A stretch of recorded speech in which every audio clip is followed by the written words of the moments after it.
Salam, selamat pagi saudaraku yang terkasih dalam nama Tuhan Yesus Kristus.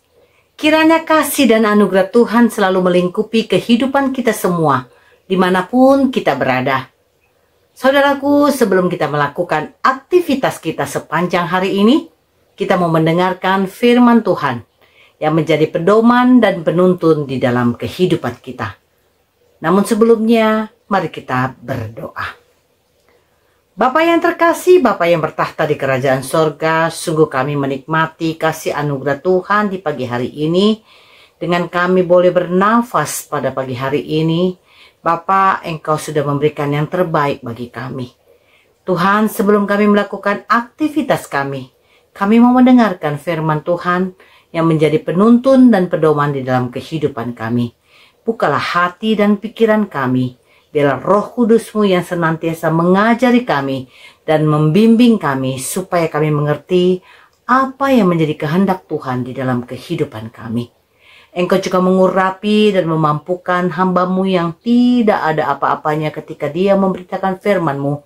Engkau yang memperlengkapi hamba-Mu ya Bapa. Di dalam nama Tuhan Yesus Kristus kami berdoa dan mengucap syukur. Haleluya.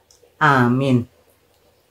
Saudaraku yang terkasih dalam nama Tuhan Yesus Kristus, firman Tuhan yang menjadi renungan bagi kita di pagi hari ini tertulis di dalam Mazmur 103 ayat yang ke-19. Tuhan sudah menegakkan tahtanya di sorga dan kerajaannya berkuasa atas segala sesuatu. Amin. Demikian firman Tuhan.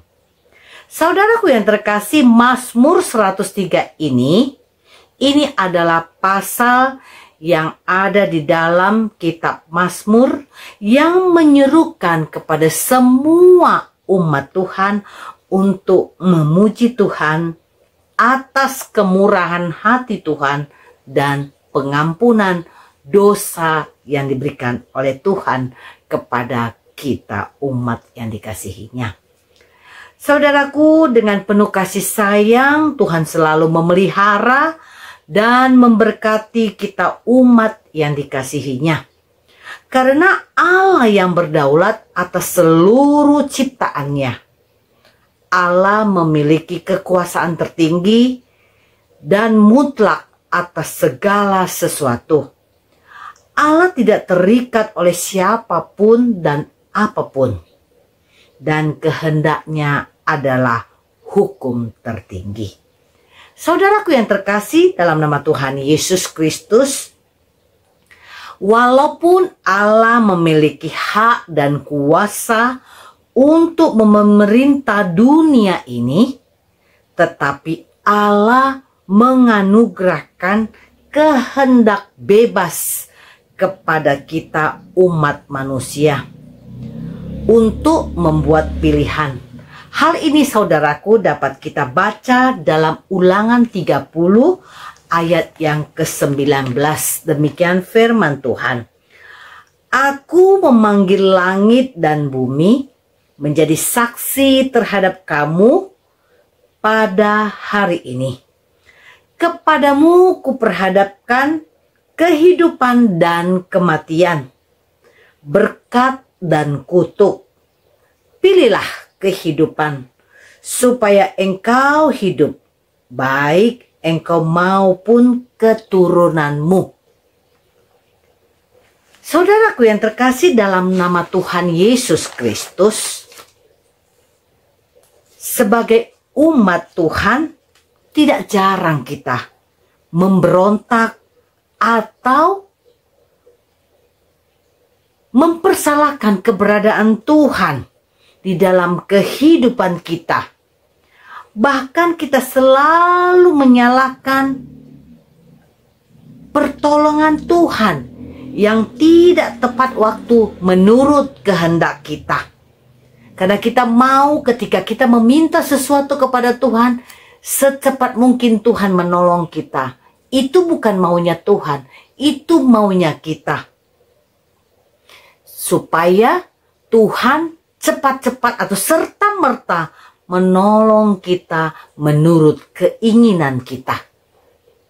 Tapi semuanya itu haruslah menurut kehendak Tuhan. Saudaraku yang terkasih dalam nama Tuhan Yesus Kristus, dengan firman-Nya pagi hari ini, kita harus mengakui kebesaran kasih Tuhan dalam hidup kita.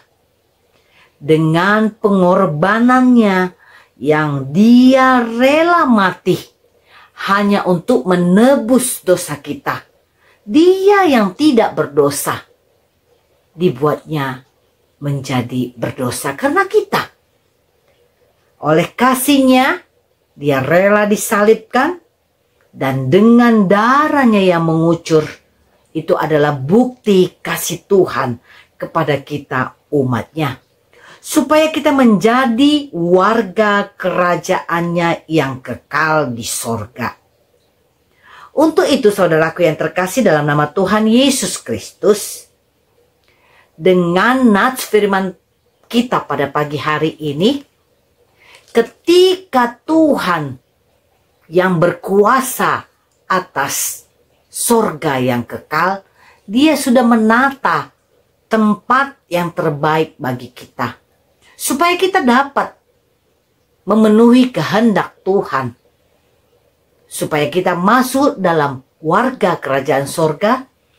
Kita harus senantiasa memuji Tuhan, memuliakan Tuhan dalam segenap langkah kehidupan kita. Dan kita harus melakukan apa yang menjadi kehendak Tuhan di dalam kehidupan kita. Kita harus setia, kita harus taat dan melakukan firman-Nya serta perintah-perintahnya yang seturut dengan kehendak-Nya, supaya kita menjadi warga kerajaan sorga yang kekal. Amin. Mari kita berdoa. Sungguh Bapa, kami mengucap syukur untuk firman-Mu yang boleh menguatkan kami dan mengingatkan kami, supaya kami boleh masuk dalam kerajaan-Mu yang kekal. Engkau yang berdaulat, Engkau yang berkuasa atas hidup kami Bapa. Oleh karena itu Tuhan, kami mohon, biarlah kehendak-Mu yang jadi dalam kehidupan kami. Tapi kami mohon kepada Engkau pimpinan daripada Roh Kudus-Mu yang menuntun kehidupan kami, supaya apa yang kami lakukan tetap seturut dengan kehendak-Mu. Terima kasih untuk firman-Mu. Jadikan kami menjadi pelaku-pelaku dari firman-Mu di dalam kehidupan kami hari lepas hari. Bapa, pada pagi hari ini kami juga mau berdoa buat semua hamba-hamba Tuhan, dimanapun mereka berada, dimanapun mereka Engkau utus untuk memberitakan kabar baik tentang Engkau ya Bapa. Perlengkapi mereka, mampukan mereka Tuhan, cukupkan apa yang mereka butuhkan, supaya apa yang diberitakan oleh hamba-Mu tentang kabar baik mengenai Engkau boleh tersampaikan kepada semua orang di pelosok-pelosok muka bumi ini yang tidak terjangkau oleh banyak orang, boleh menyatakan Engkaulah Tuhan dan Juru Selamat yang hidup. Terima kasih Bapa. Sebentar lagi kami akan melakukan aktivitas kami. Biarlah pimpinan daripada Roh Kudus-Mu yang selalu menuntun kami dan menyertai kami, dan pertolongan dari Tuhan yang selalu memampukan kami, sehingga kami cakap melakukan apa yang harus kami lakukan sepanjang hari ini. Dalam nama Tuhan Yesus Kristus, kami berdoa dan mengucap syukur. Haleluya. Kasih anugerah dari Tuhan Yesus Kristus, kasih setia dari Allah Bapa, dan penyertaan daripada Roh Kudus kiranya menyertai kita saat ini sampai selama-lamanya. Amin. Tuhan Yesus memberkati. Selamat beraktivitas.